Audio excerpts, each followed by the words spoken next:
Hey y'all, Irix Guy here. Now I'm going to show you how I achieve near perfect manual focus filming myself face on video in an outdoor location. Now obviously I'm on a stream that's partially dry, and this is great if you're looking to achieve bokeh, or what's also referred to as defocused background.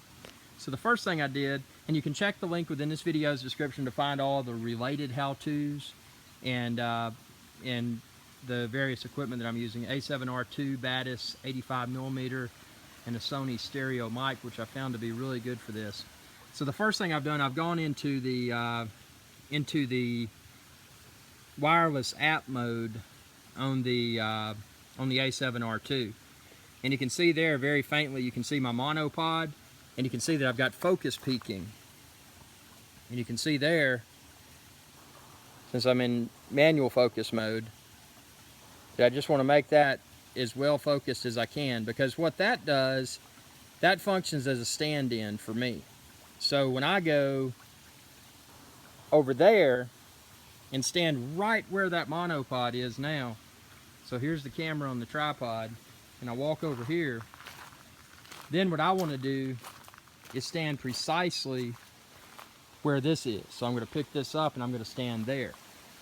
Now, I'm in the wireless app now, but obviously filming in auto mode is not optimal. So what I'm going to do when I stand exactly where the monopod is look at my wireless app and see where I am in the frame, in the camera's field of view. And then that'll let me know, is it aligned properly or not. That's step one.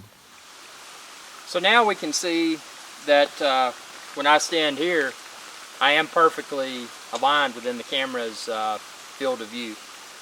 You know, you can see my entire upper portion of my body. My head's not through the top of this field of view. So this is what I wanted.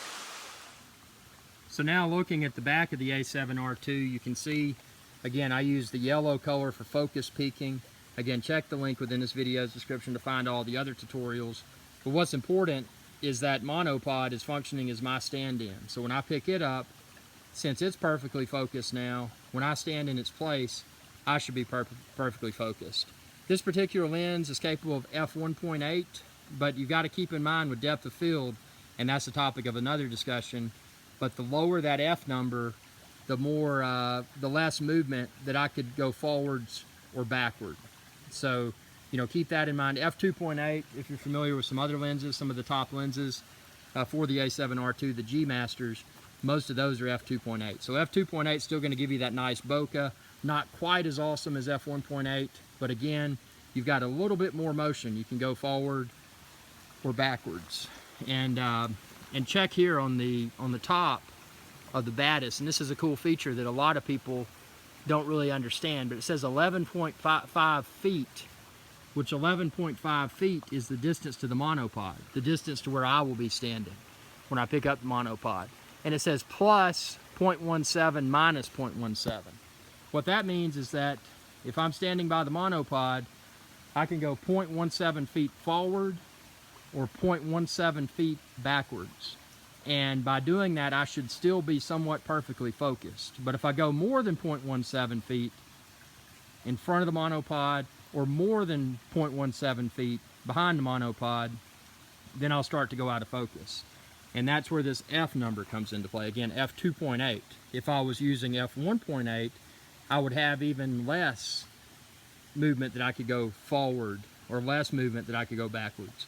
And likewise, if I was using a bigger F number, I would have more movement in front of the monopod or behind the monopod, but the sacrifice would be that the bokeh that you see in the video would be less cool looking bokeh. You would see more of the background. It wouldn't be as defocused.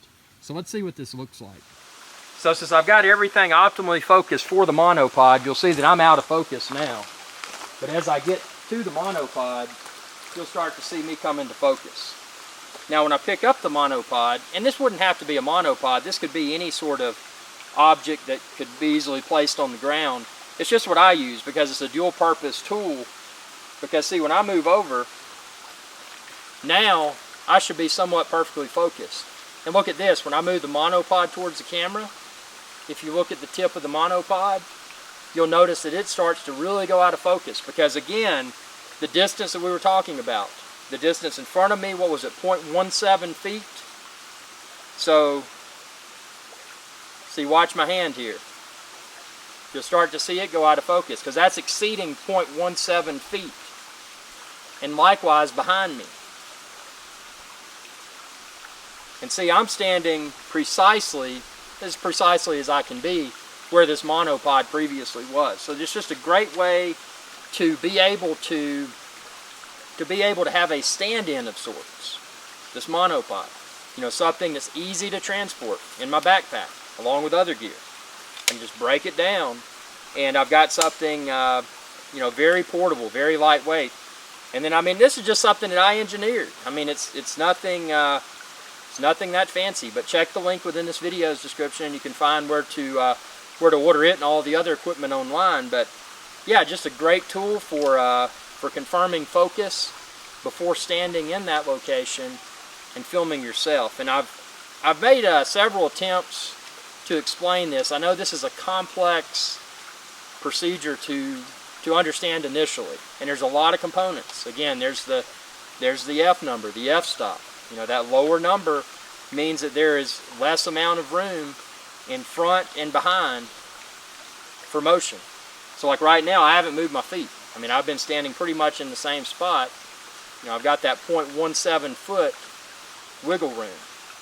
But if I bump that F number up, the bokeh, the defocused background you're seeing right now that looks so cool because I'm in a stream, standing on the dry part of a stream in the middle of the wilderness with shade. And you'll notice the light too, the natural light, the sunlight. That's another thing to take into consideration when you're figuring out where you want to stand. You know, take all that into consideration, mark your spot. If you want to use my method, go for it. Get your manual focus nailed, and then you can likely produce some somewhat convincing, professional looking video results. So, hope this video is of value. Again, check out all my videos. I got a playlist full of them. Check the link within this video's description. Go to my website, irixsky.com. I've got a tutorial section there. You can find a plethora of video how-to. And a lot of this, again, I'm not an expert. This is just stuff that I've learned by trial and error. So if there's anything that you would like to see, ask a question. You know, shoot me a message on my social media, on YouTube, Facebook, Twitter, Pinterest, Instagram, my website comment section down below the post, and tell me what you would like to see. And if it's something I'm familiar with, I'll post a video. And if it's something I'm not familiar with, hey, that's an opportunity to research something new, figure it out, and then post a video documenting the experience. So I appreciate your viewership, and be sure to subscribe, youtube.com/irixsky. Y'all have a good day. Hey y'all, irixsky here. If you enjoyed this video, please be sure to subscribe, like, and share. It's viewers like you that enable my channel to continue to grow. Thank you.